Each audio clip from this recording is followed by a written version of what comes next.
Hi everyone, it's Professor Hall. So, we are talking today about the readings for week 1, and I wanted to just give you a couple insights. I'm not going to spoil all the stories or anything like that, but I wanted to give you a couple things to look for as you read. And as you read the short stories in particular with the point of view of a writer or an author. So, the first thing that I'm having you read is chapter 1 from the book On Writing by Stephen King. I thought about having you guys read the entire book, but I didn't know if it would be applicable to everyone, so I thought just the excerpt for this week. And if you like it, you can pick up the book at the library or on Amazon or wherever you want to pick up the book and read it later on. But the first chapter, Stephen King is quite a prolific author, not just in the number of books that he's written and published, but also in the length of books that he's written and published. And whether you like him or not, he has a lot of really good advice for aspiring authors. And the first chapter of his book starts off the way this class does, which is talking about the importance of reading. And what I really like about this passage is that he talks about reading this book that made some mistakes and had some repetitive words, and how he realized, like, if you're going to use a word that's a little bit unusual, maybe you use it once to create impact rather than using it over and over and over again. So then he kind of gives some examples of his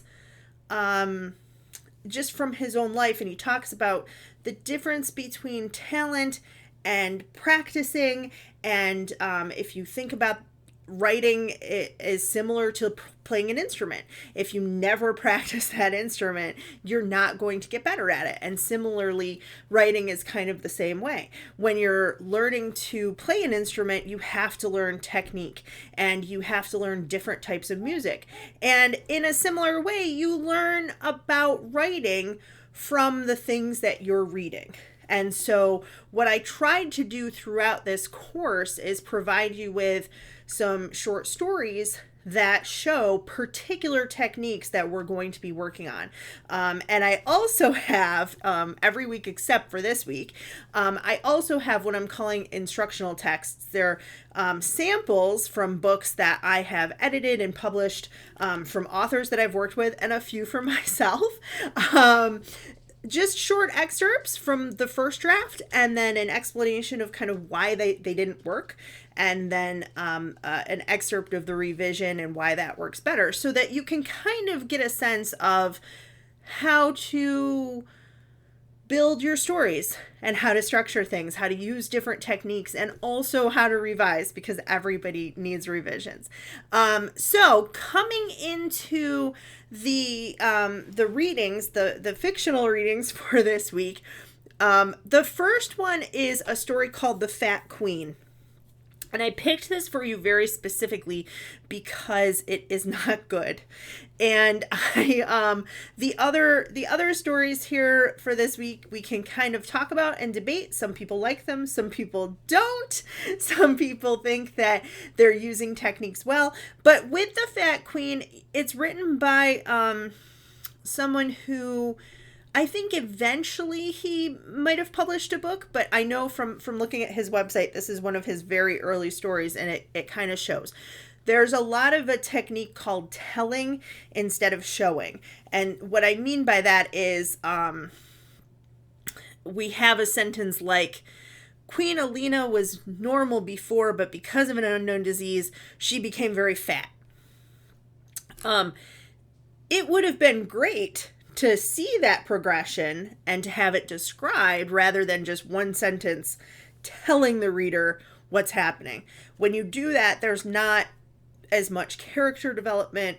You kind of don't allow your reader to have an imagination and to picture what's going on and to come to their own conclusions.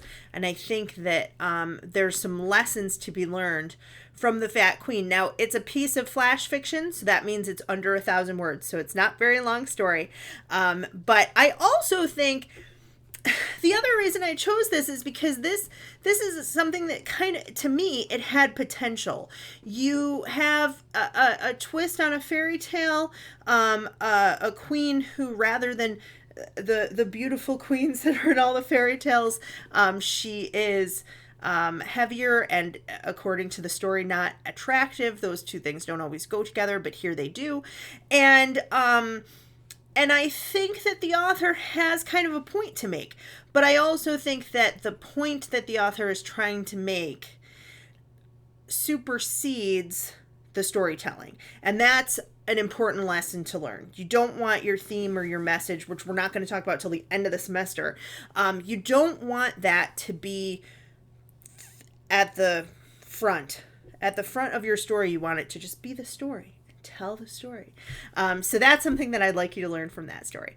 The next one is called Gator Butchering for Beginners. This is another piece of flash fiction. So again, I think it's 1,200 words, somewhere in there. What I think is interesting about this story is that it's an extended metaphor, and it's done in kind of an experimental style. So I'd like you to think about that as you're reading. I picked it because it's different, and I think that some people, if you like stories that are more straightforward, you're probably not going to like this story as much, and that's okay. If that's not a style that you want to use or be inspired by, you can avoid it. It depends on what kind of a writer you want to be. But what I like about it is that there's this comparison between a gator and the idea of gator butchering, but really she's talking about something else. And so watching the story progress, it doesn't have as much of a plot. There's a lot of imagery. There is a lot of description. And you kind of realize by the end of it what subject she's actually talking about. Now, some people who commented on this story or who've read it before think that it's kind of gross. They don't really get the comparison she's trying to make, or they think maybe it's not as successful. I like it, but I also, it is, it's done in a really unique way. And so I hope that you can kind of read it with that in mind and take from it what you will.